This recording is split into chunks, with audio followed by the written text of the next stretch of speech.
Bom, estamos ao vivo. Boa tarde, Marcos. Boa tarde, Adriano. Boa tarde a quem está começando a entrar aí para assistir essa live. Vamos aqui começando. Na verdade, Marcos, para explicar um pouco o contexto, né? Hoje está todo mundo fazendo lives, o que é muito positivo. A gente EAD, né? Essas coisas eram questões que estavam meio empacadas, né? Não aconteciam. Agora vai voar. Mas por que a gente resolveu fazer essas lives? Chegou em março, né? Começo de março, a gente viu que os nossos planos de comemoração do aniversário de 15 anos da Secretaria Municipal da Pessoa com Deficiência. Dá uma aguinha aqui para mim.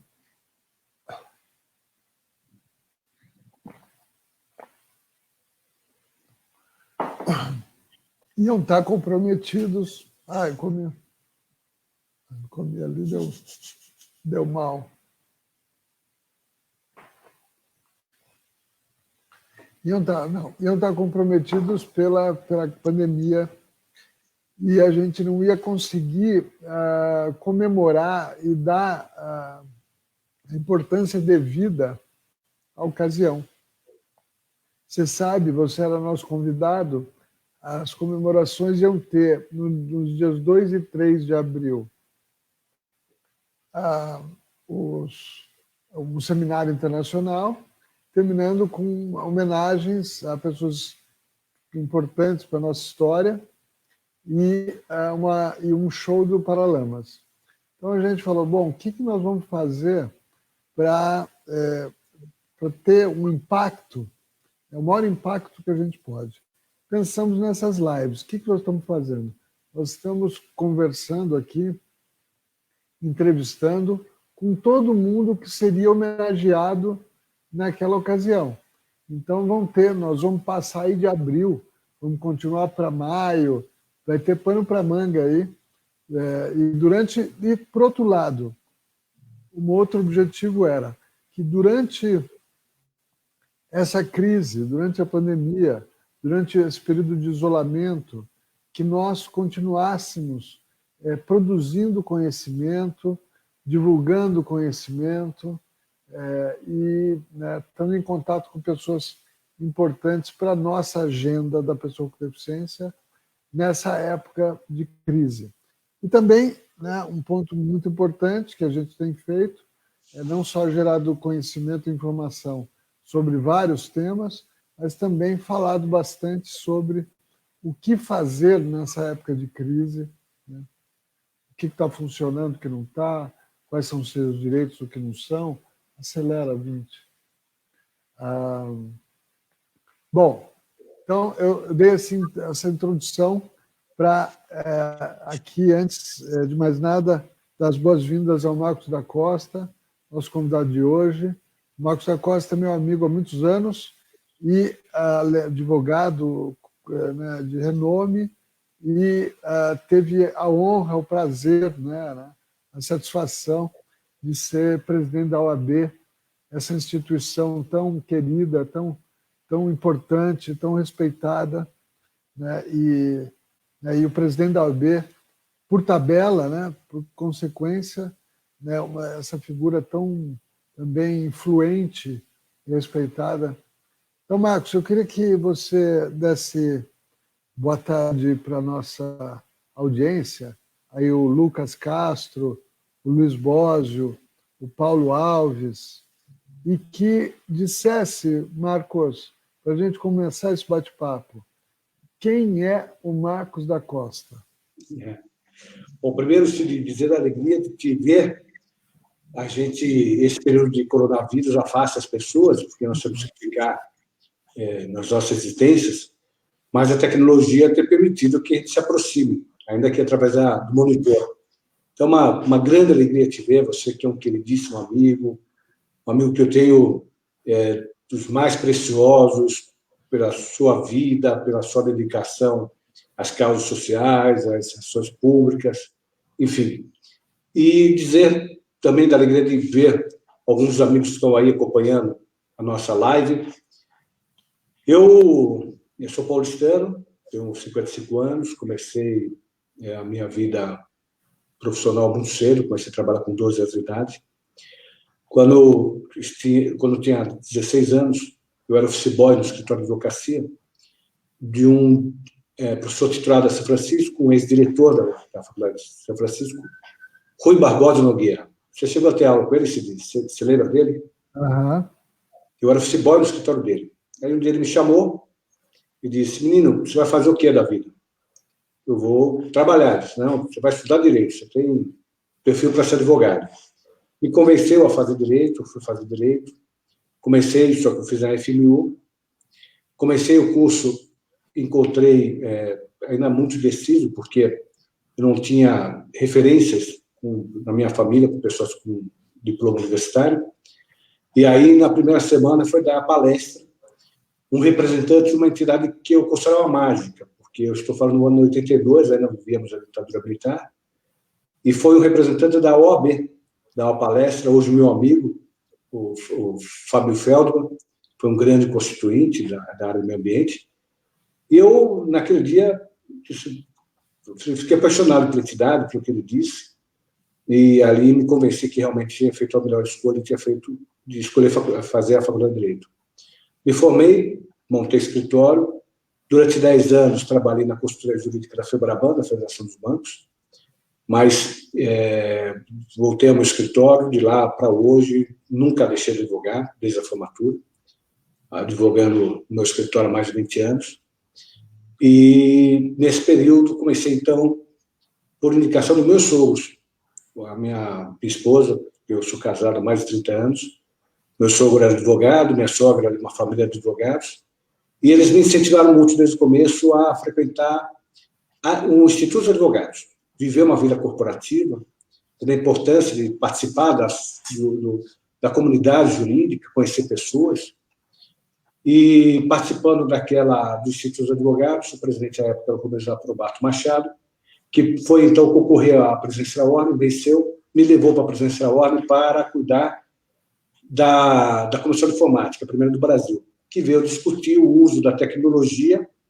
Estou vendo o Ednilson falando que conhecimento é poder, e nessa mesma linha, nós começamos a discutir o uso da tecnologia na vida das pessoas, né? O impacto no direito, o impacto na sociedade. Apresentamos, à época, o primeiro projeto de lei tratando do comércio eletrônico, o primeiro projeto de lei falando da documento eletrônico, assinatura digital, e foi evoluindo. Um dia fui chamado a ser conselheiro, de conselheiro a diretor, fui 2 vezes diretor tesoureiro da gestão do DUS, do Luiz Flávio de DUS, meu irmão, meu amigo, hoje vice-presidente, e aí 2 vezes presidente da Ordem. Nesse período todo, a advocacia, a nossa formação, você também que é um brilhante advogado, nós temos uma formação humanista, né? A nossa formação é de olhar, ter um olhar diferente para o próximo. E a Ordem me permitiu potencializar isso. E lá tivemos muitos eventos, muitas iniciativas de cunho social, de um lado pensando evidentemente na classe, no advogado, e de outro lado pensando na sociedade. Dentre essas tantas iniciativas, algumas que mais me orgulham foram exatamente da questão da pessoa com deficiência. Já desde o começo, lá atrás, ainda conselheiro da Ordem, e depois, quando fui à presidência, procurei fazer com que a Ordem participasse ainda mais desse tema. Você sabe, o Cid sofreu um acidente no final do primeiro mandato.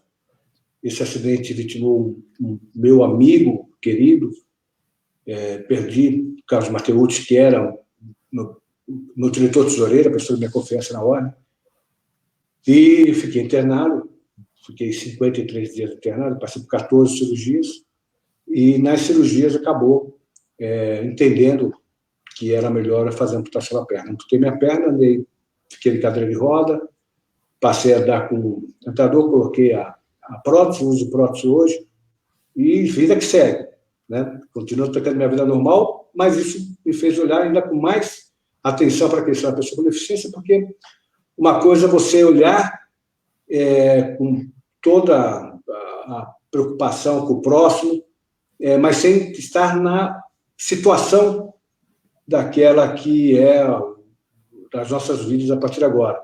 A outra é você participar da vida, você ver as aflições. Eu disse isso num evento que eu participei. Eu fui num grande evento, um evento muito bonito, combate ao racismo, lá no Memorial da América Latina, quando ele voltou a funcionar, o memorial. E aí, quando eu subi para falar, foram 13 personalidades, porque ele estava fazendo 130 anos da abolição, e eu fui uma dessas personalidades a falar. E eu disse, olha, por mais que eu me solidarize, por mais que eu tenha a preocupação no combate ao racismo, esse ódio à discriminação, eu não vivo na condição do negro. Eu posso ter uma sensibilidade muito grande, mas eu não vivo. Só quem vive é que sabe exatamente o drama que é. E hoje, embora já tendo muita dedicação à causa, hoje, evidentemente, estando nessa condição, o meu olhar é ainda mais especial para as pessoas com deficiência. O Marcos, voltando, antes de seguir aí para a agenda da pessoa com deficiência, queria focar um pouco na OAB. Eu acompanho a OAB de longe, faz muito tempo. Sou advogado, tenho OAB 114, 116, meu número, quer dizer, acompanhei de longe um pouco a sua trajetória. Você foi um presidente muito esperado, de uma certa forma, porque você viveu a sua carreira inteira na OAB, ajudando, colaborando, participando, né? Em todas as funções, ou seja, você teve uma participação como nenhum outro advogado que eu conheço, né? Teve uma participação tão intensa e tão longeva quanto a sua na OAB, né? Nos quadros, em todos os setores. Então, você chegou à presidência muito experiente. Isso foi muito útil para você? Quer dizer, ter tido essa história inteira dentro da OAB ajudou como presidente? Sim, ajudou muito, porque eu acompanhei muitos presidentes antes de mim, muitas lutas da entidade, passei a ter uma percepção mais clara do que a entidade representa para a advocacia, do poder dela em relação às questões da sociedade. Eu tive como professor, por exemplo, o meu padrinho político, Rubens Aprobato Machado, que foi um grande presidente. Tive a oportunidade de ser diretor do Durso, que foi outro grande presidente. Então, isso tudo foi acumulando experiências, né? E aí, na presidência, essas experiências me ajudaram demais. Ao lado da experiência, também, você participar de uma equipe. Eu era uma peça dentro de uma grande equipe, essa equipe de grandes advogados e advogadas, que deram suporte para todas as gestões. E eu aproveitei, evidentemente, dessa equipe de advogados e advogadas, e também dos nossos colaboradores. A Ordem tem uma equipe de colaboradores muito qualificada, e eu aproveitei dessa equipe para montar as comissões, e, a partir dessas comissões, poder ter o oxigênio necessário para os embates que a Ordem teve que enfrentar, que não foram poucos, Cid. Nós entramos em janeiro de 2013, em março de 2013 já estávamos nos grandes momentos cívicos do país, que foram aquelas manifestações que todos vão lembrar, que foi o Brasil. Daí para frente foi um período muito tumulto. Nós tivemos um impeachment de uma presidente, nós tivemos adoção de algumas medidas que tivemos que, enfim, tomar providências contra elas. Tivemos trabalhos conjuntos, alguns muito bonitos, que me emocionam até hoje, e outros que nós pudemos fazer com a colaboração de muita gente, como eu disse, muitos advogados e advogadas, que no estado inteiro, a Ordem tem quase 250 subseções no estado inteiro, e essas diretorias todas colaborando com essa administração. E me diz uma coisa, como presidente, o que você fez e o que você não fez? Cid, nós fizemos muito, eu acho. Nós fizemos bastante, do ponto de vista do advogado, foram 2 alterações do estatuto, conseguimos aprovar a participação dos advogados e advogados nas investigações, porque o movimento do Ministério Público para passar a ter poder de investigação, e nós teremos poder de investigação devia ser da polícia exclusivamente, mas o Ministério Público passou a investigar, e nós conseguimos, então, a aprovação do projeto nascido de São Paulo, de participação do advogado na investigação, favorecendo o direito de defesa do cidadão. Acrescentamos as prerrogativas da mulher no estatuto, uma série de prerrogativas próprias do gênero mulher, preocupação, inclusive, por exemplo, com a maternidade e com a amamentação. Fizemos primeiro ato meu, foram 2 atos como presidente em 2013, primeiro conselho, um deles foi aprovar uma proposta que eu apresentei, de tirar uma cláusula que impedia que o jovem participasse da gestão da ordem, só podia começar a participar das comissões com 5 anos. É verdade que essa cláusula já estava em desuso, desde o aprobato isso não era mais utilizado, mas estava no estatuto, era importante, no nosso regimento interno, era importante tirar para o advogado jovem, advogada jovem, perceber que devia participar da ordem, a casa era também deles.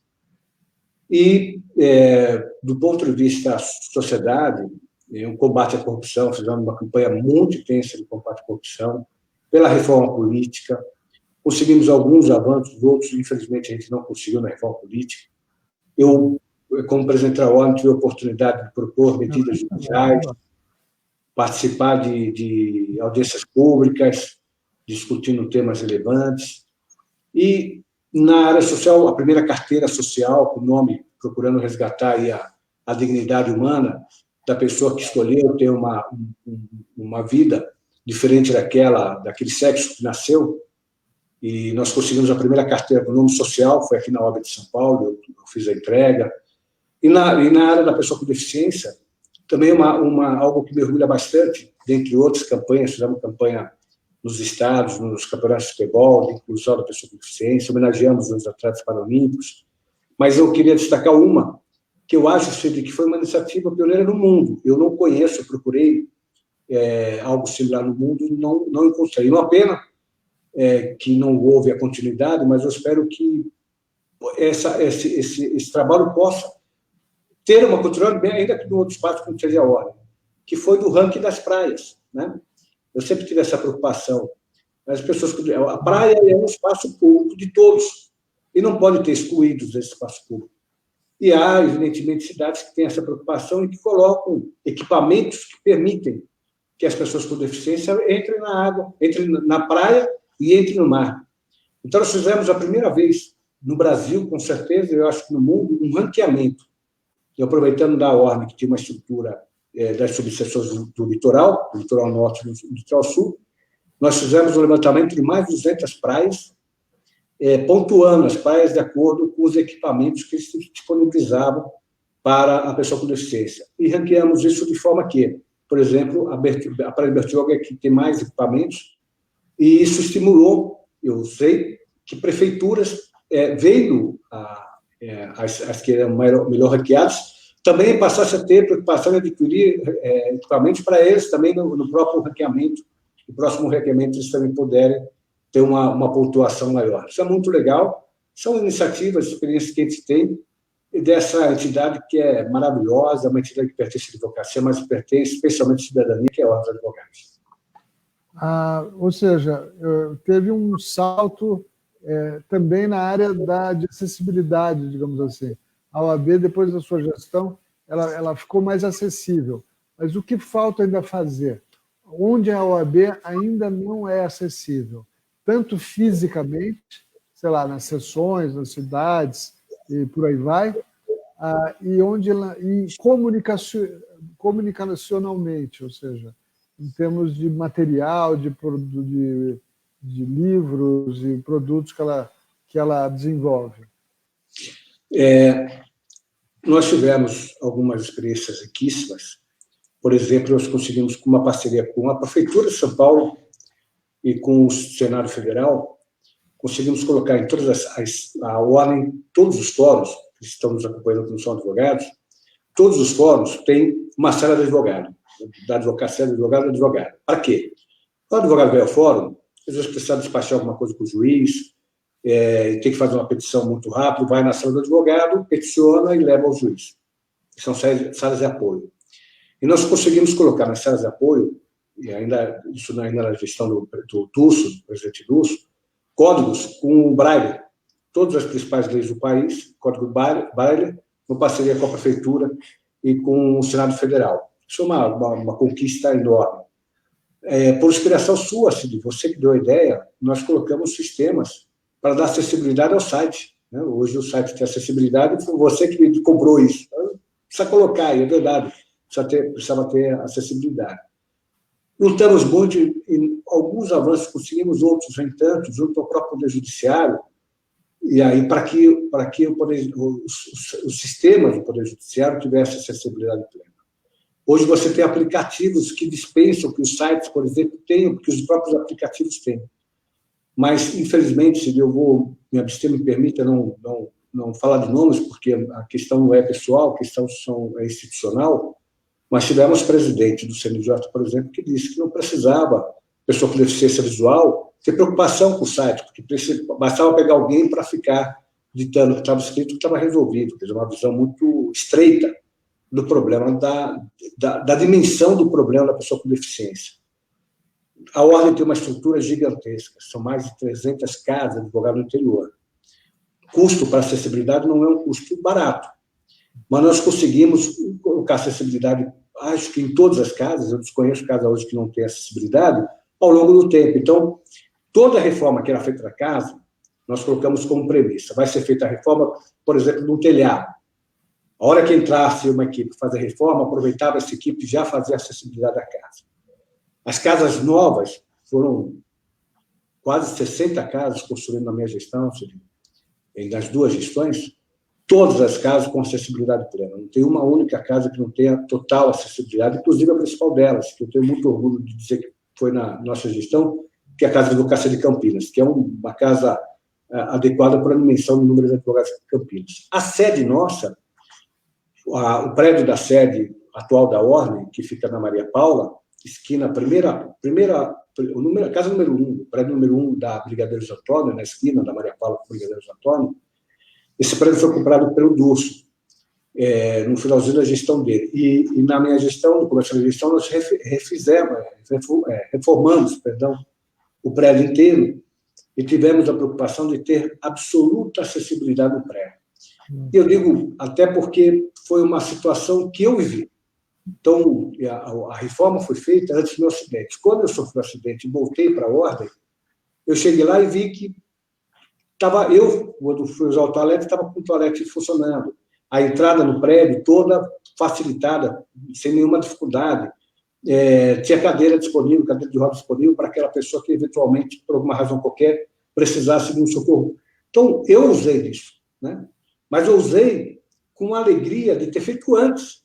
Eu não fiz porque eu passei a ter necessidade. Foi feito porque a entidade tinha essa preocupação, como tem essa preocupação até hoje. Então, eu acho que faltou.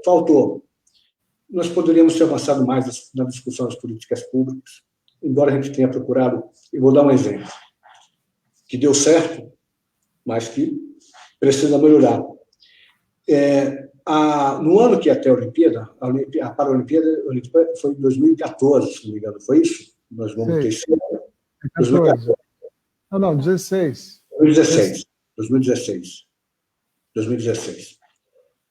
Em 2015, nós tínhamos a São Silvestre, tem mais de 90 anos. Em 2015, a São Silvestre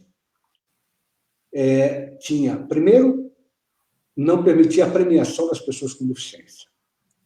Segundo, tinha um limite de inscrição, se não me engano, 80 inscrições, máximo, de pessoas com deficiência para poder participar da São Silvestre. Terceiro ponto é que, para participar da São Silvestre, a pessoa com deficiência tinha que levar um atestado médico informando que ela podia correr na São Silvestre. como se as pessoas sem deficiência, todo mundo tem deficiência, na verdade, todos têm deficiência, né? Com mais intensidade, outros com menos, mas que as pessoas que não tivessem, por exemplo, usassem uma prótese, elas não precisariam levar ao atestado do que elas poderiam correr. E quem usa prótese não teria que levar esse atestado. Eu lembro aqui de um amigo, Paulo, que era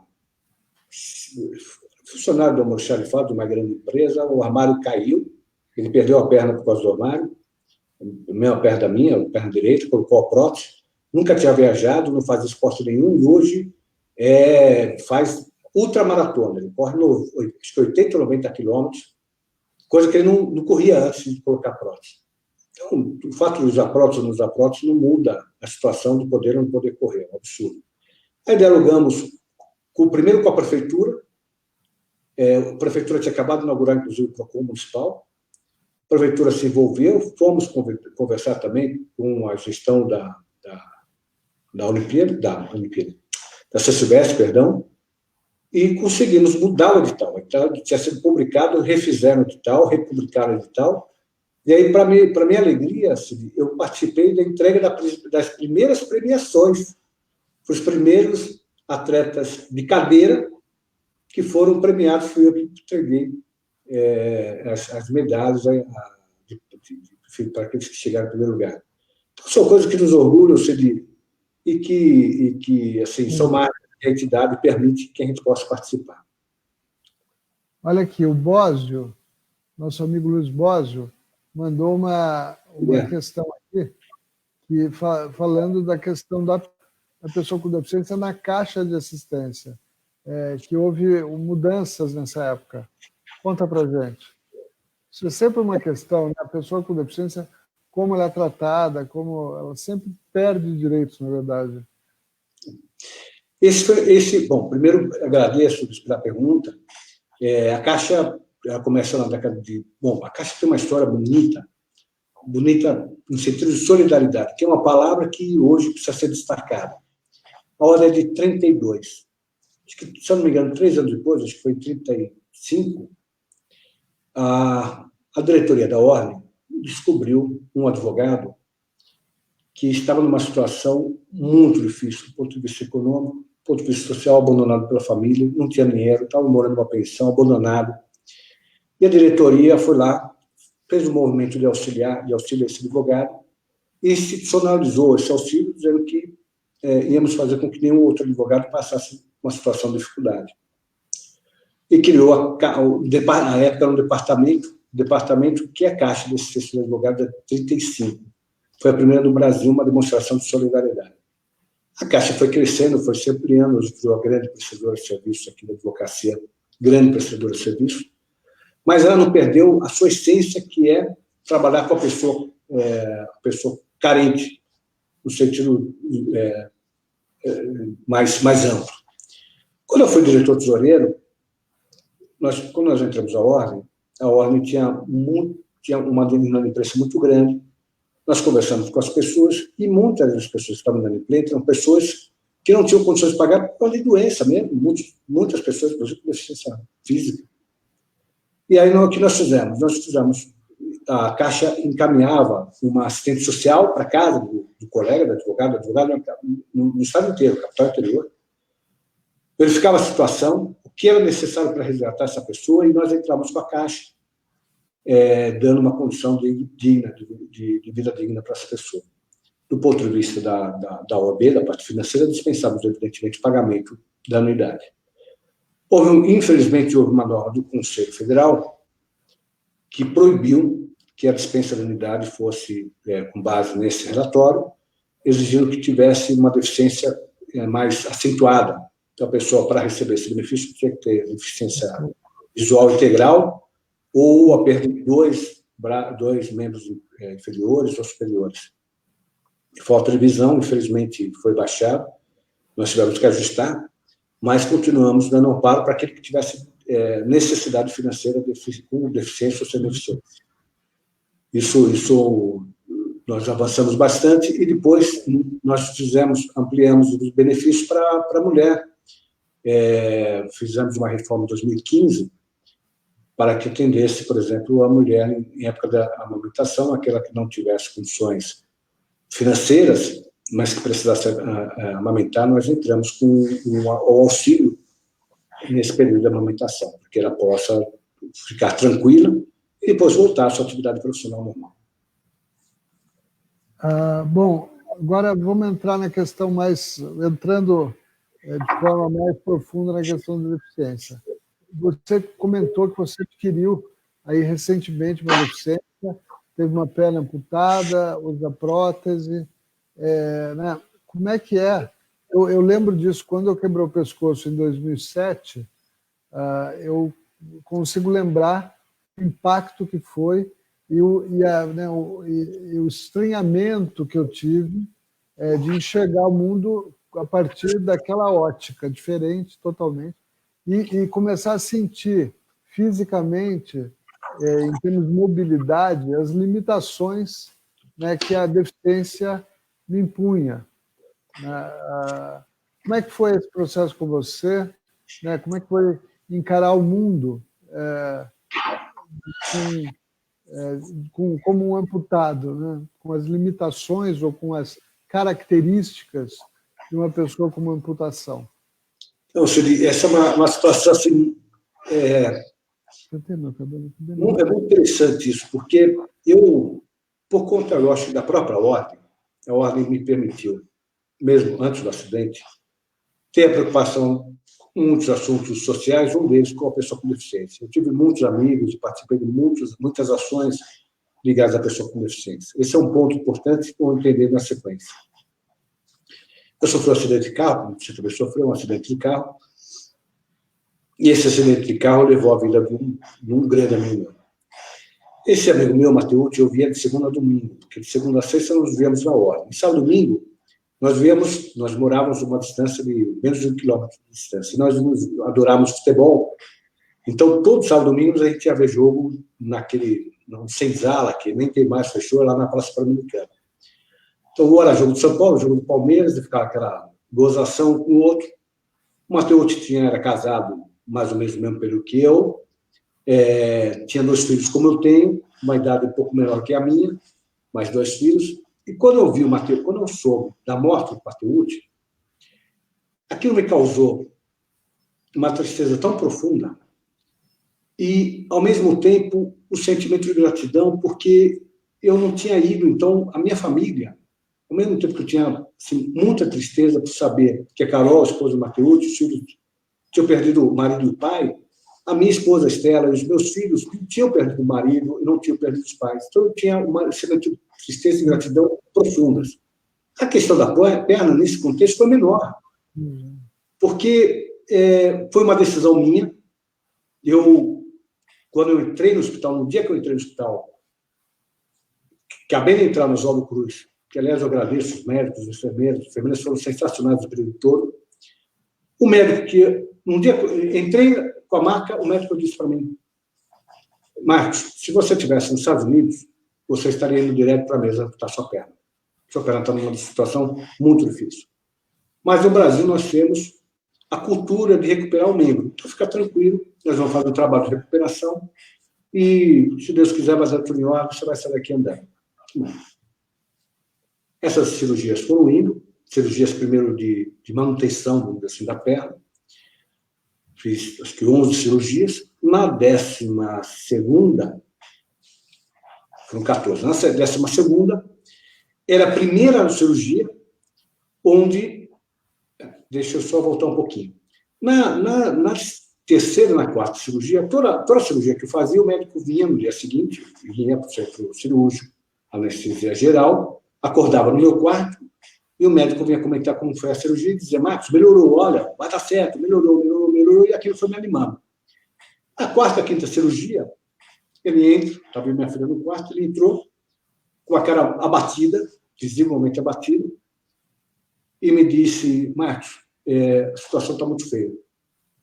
A infecção não está passando, pela primeira vez nós vimos que é possível que você tenha que amputar a perna. Engraçado que foi o único momento que me chocou, porque eu não estava esperando. Como vinham as notícias positivas, né? Toda vez, olha, a cirurgia está melhor, melhorou, eu não esperava aquela notícia. Ali me impactou.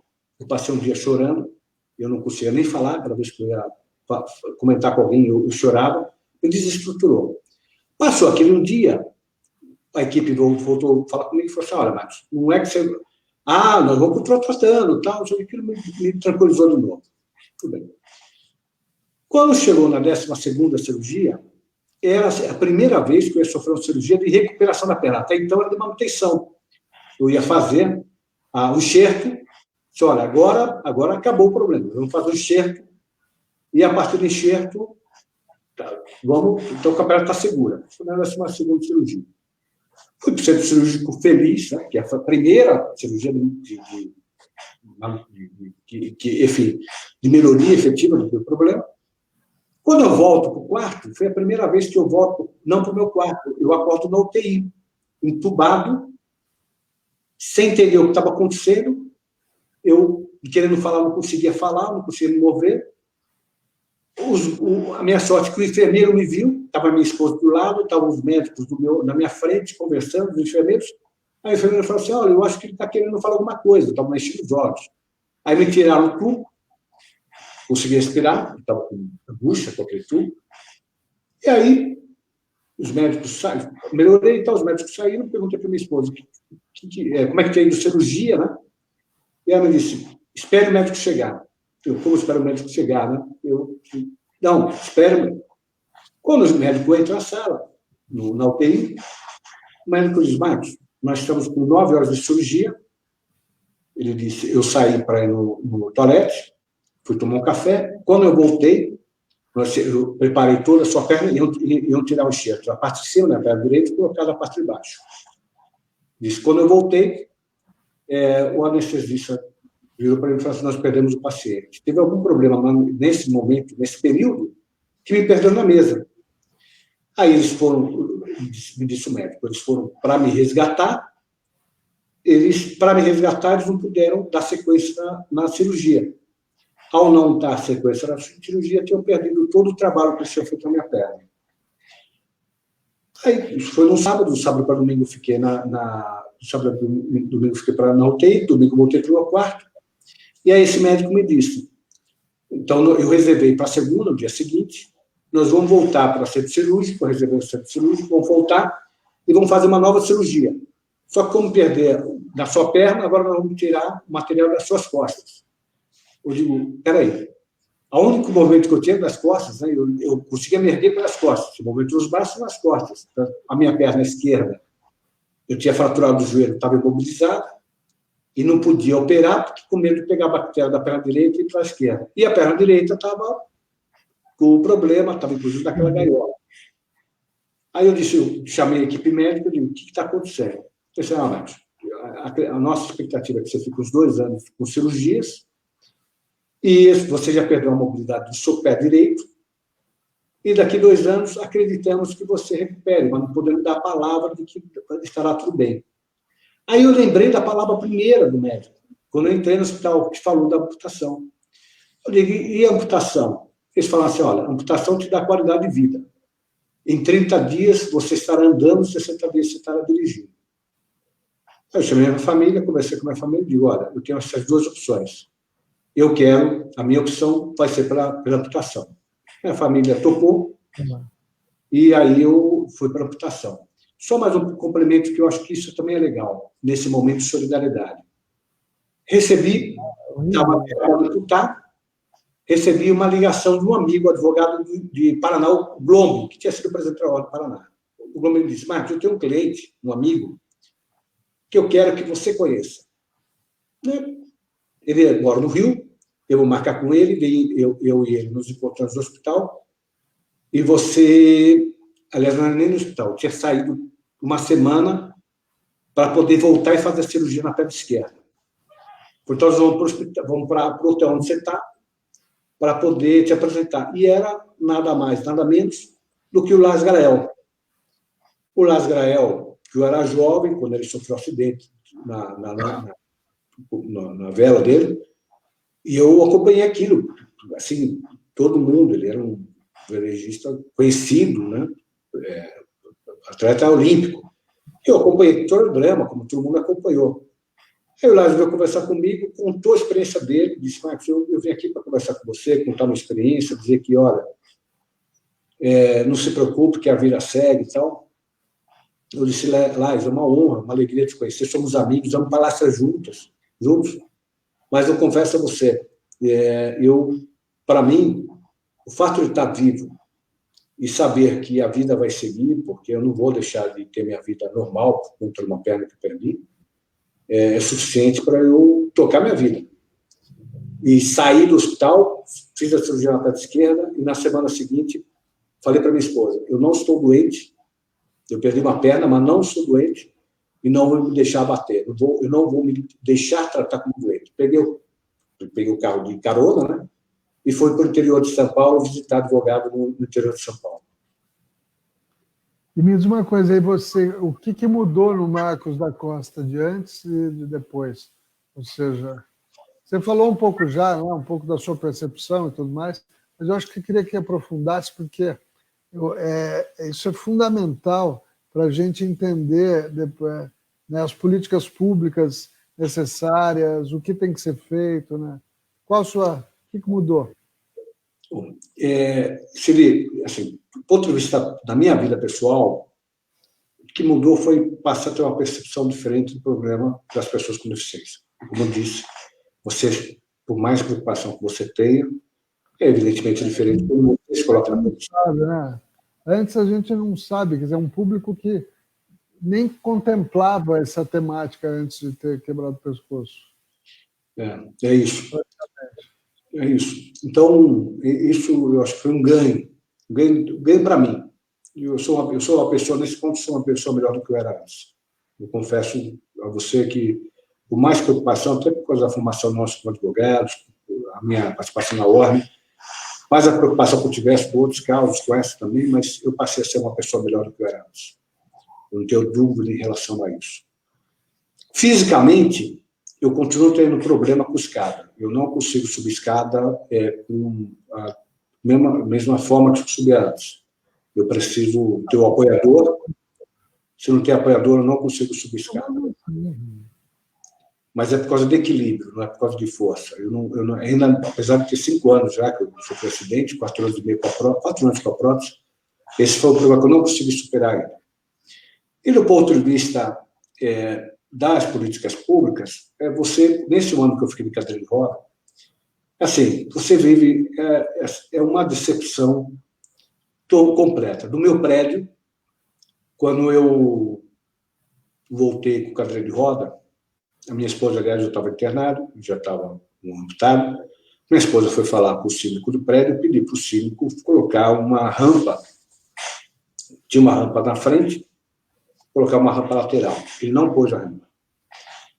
Não aceitou por a rampa.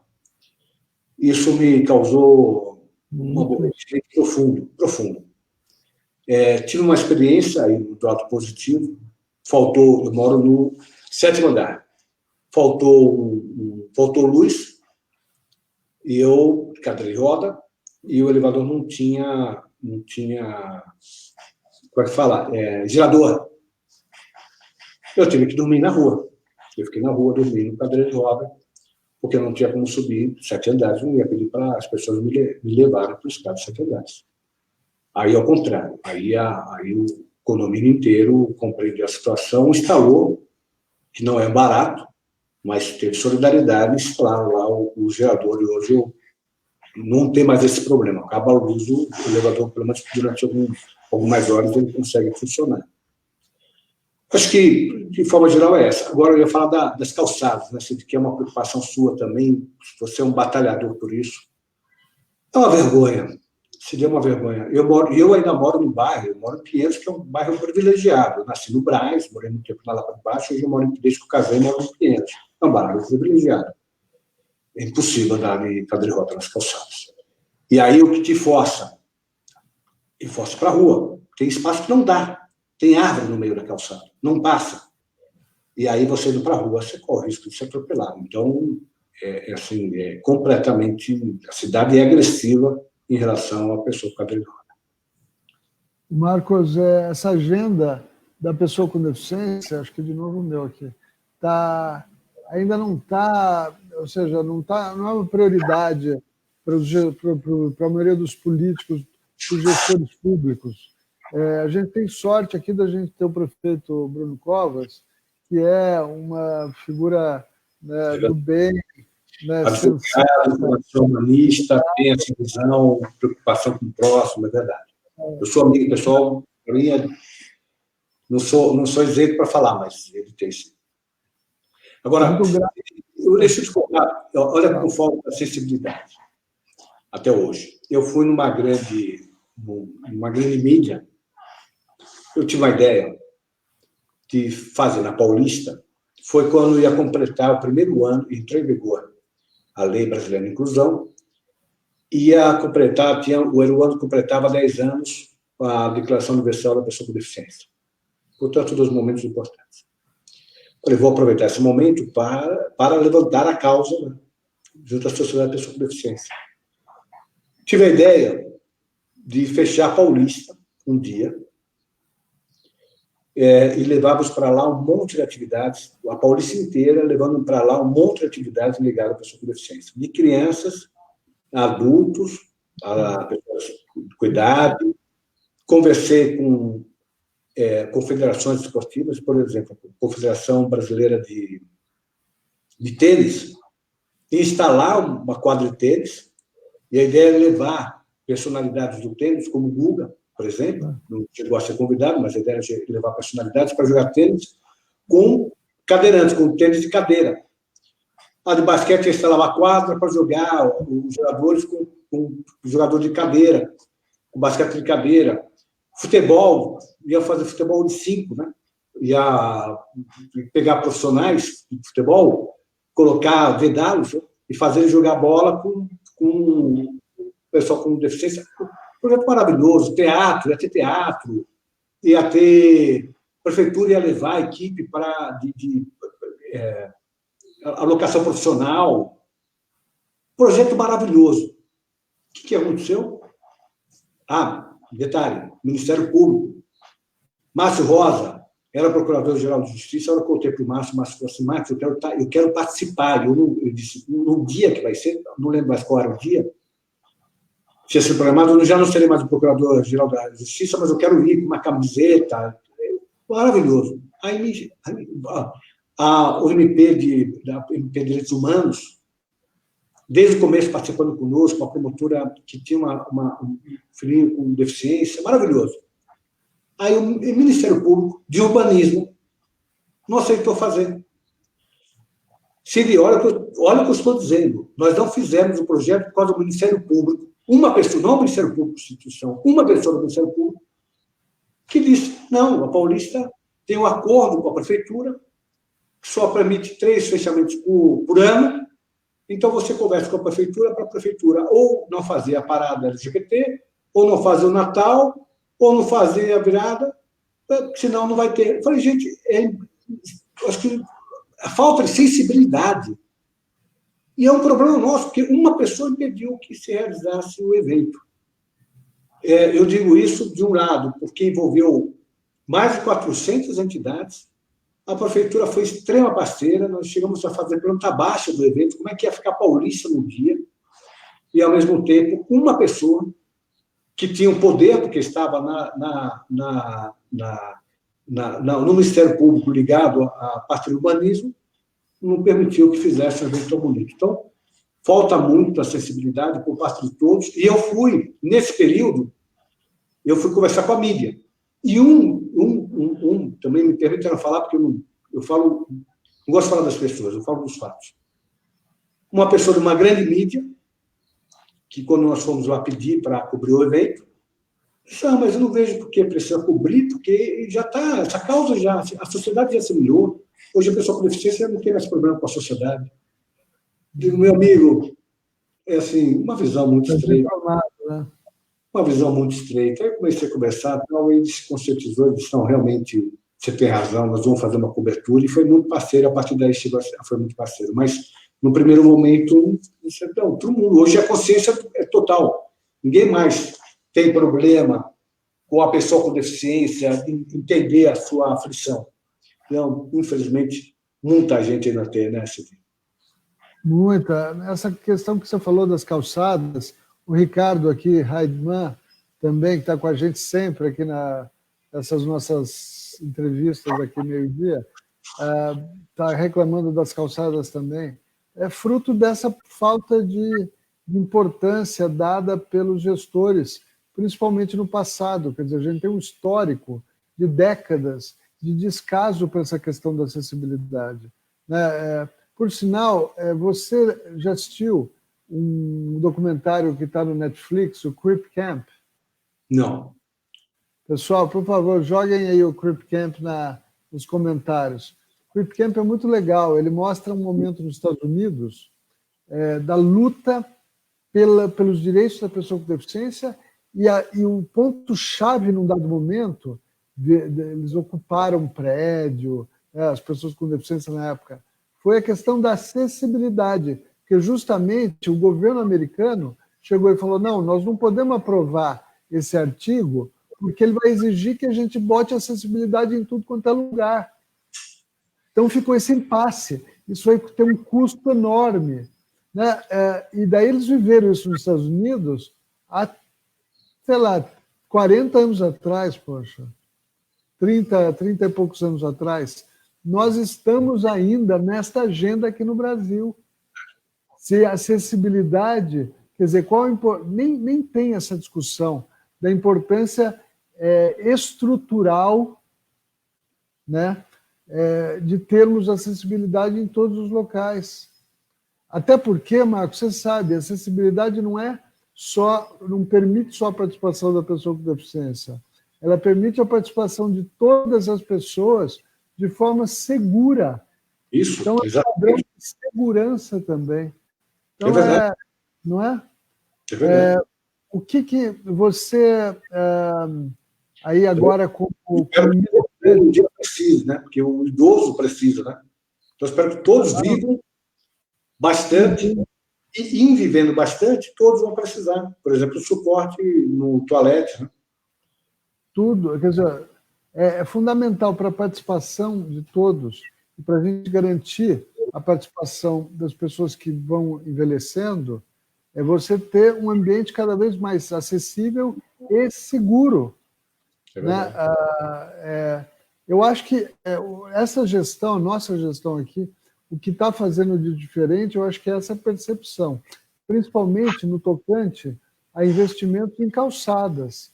Né? Tem que ter 200, 300 milhões de reais investidos todos os anos.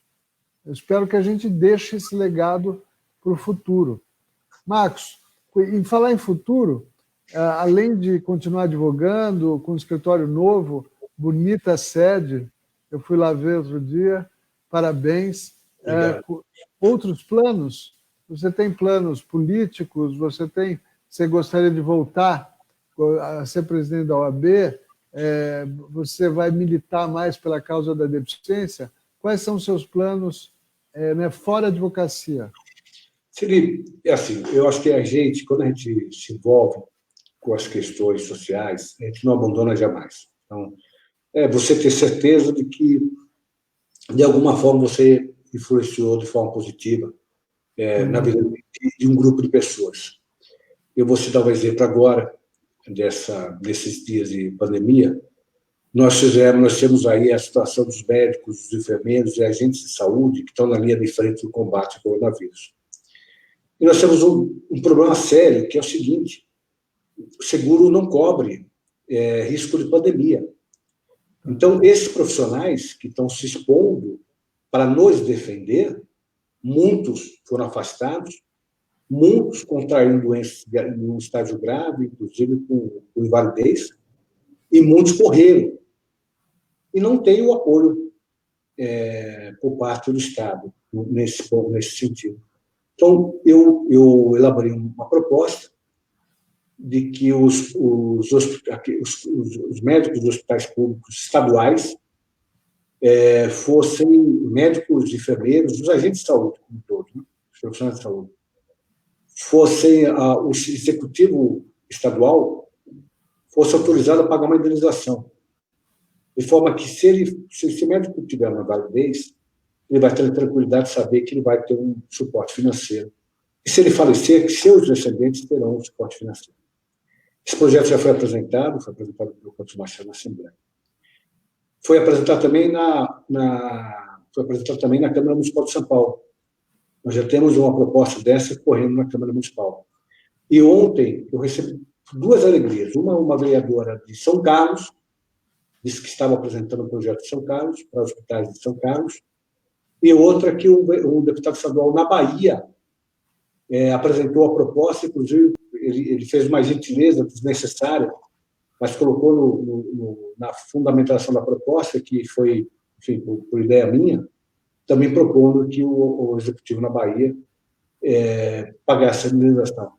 Uma malha de proteção social a esses profissionais que estão ao lado da linha de frente do combate. Eu estou exemplificando isso como uma de tantas oportunidades que nós todos temos, né, de tentar, de alguma forma, desenvolver causas de políticas públicas como um todo, e especialmente nesse momento do coronavírus, onde a palavra solidariedade deve prevalecer em todos os nossos lados.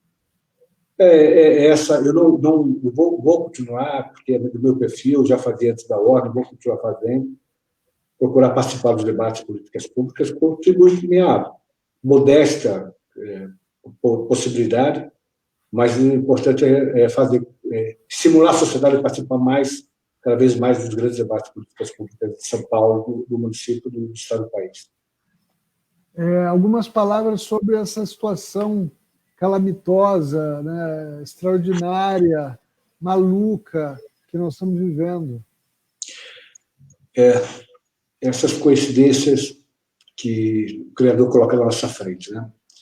Você sabe, Cid, que nós fomos perdendo, a sociedade foi perdendo foco em algumas bases importantíssimas para o futuro dela. E um dos focos foi investir em ciência. Nós estamos perdendo a nossa capacidade de investimento em ciência.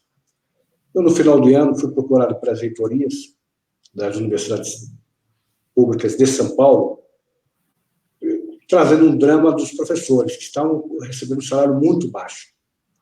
Você tem uma ideia, a FEA, só para citar um caso, a FEA perdeu mais de 50 professores nos últimos anos. Conta de 50. Esses professores, pesquisadores, cientistas, de todas as áreas de conhecimento humano, nós que formamos, né? Normalmente, eles são, na escola, na básica, investimento público, nas universidades, normalmente, as universidades públicas são pagas por nós, no mestrado, no doutorado, na livre-docência, tudo nós pagamos. Na hora que ele é formado, nós temos grandes cientistas, alguns dos maiores cientistas da história são brasileiros. Ontem fez 150 anos do nascimento do Brasil Vita, que foi o cientista que descobriu a vacina contra a raiva no mundo, né? Ele criou o Instituto Butantan, que é uma das maiores referências de criação de desenvolvimento de vacinas no mundo. E aí o professor com maior titulação, aqueles professores que estão concorrendo no mundo inteiro para manter eles aqui, porque vem universidades do mundo inteiro buscá-lo, ganhando $13 mil de salário.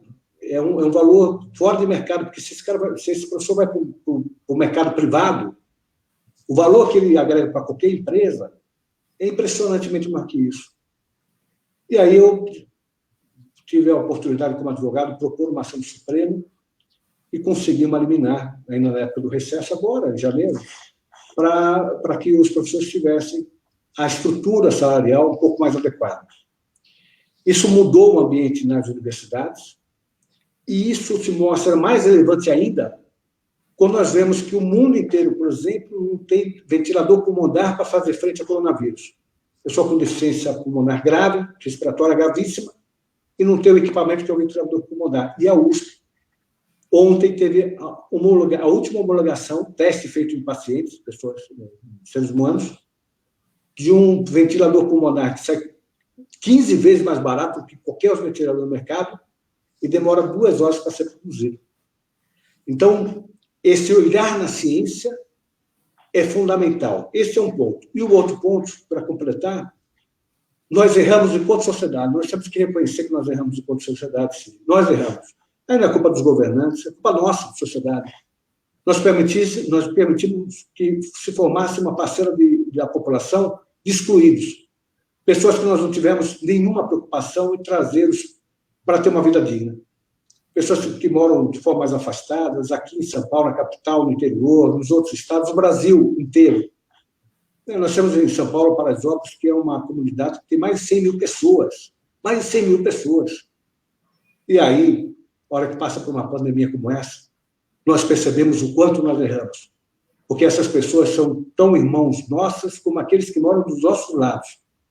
E vão sofrer muito mais do que a gente, como comunidade, no enfrentamento dessa pandemia. Que eu xará que esse momento passe com o menor custo social possível e que nós possamos tirar o aprendizado desse momento de que nós não seremos uma sociedade melhor, um país mais solidário, um país mais fraterno, se nós incluirmos a todos, mesmo aqueles menos favorecidos. Bom, excelente. Acabamos a nossa 1 hora aqui. Daria para a gente ficar mais tempo aqui conversando. Tá boa a conversa. As pessoas estão gostando aqui. Estou vendo as mensagens, além das que a gente já publicou. Todo mundo aqui parabenizando a nossa conversa, dizendo que foi um bate-papo muito produtivo. Marcos, agradeço a todo mundo que está nos escutando aí. Agradeço o nosso Adriano, na intérprete de Libras. Lembrando que também tem audiodescrição. Não, está errado, eu tiro isso aí. Lembrando que também audiodescrição, não, legenda lá no Facebook, né? Para os próximos. Marcos, agradeço você por essa participação. Obrigado por você estar aí próximo da gente. Cid, um abraço e agradeço a todos que puderam participar da live. Realmente foi muito gostosa. Espero que a gente possa fazer outras tantas. Obrigado a todos. Tchau, obrigado. Vai lá.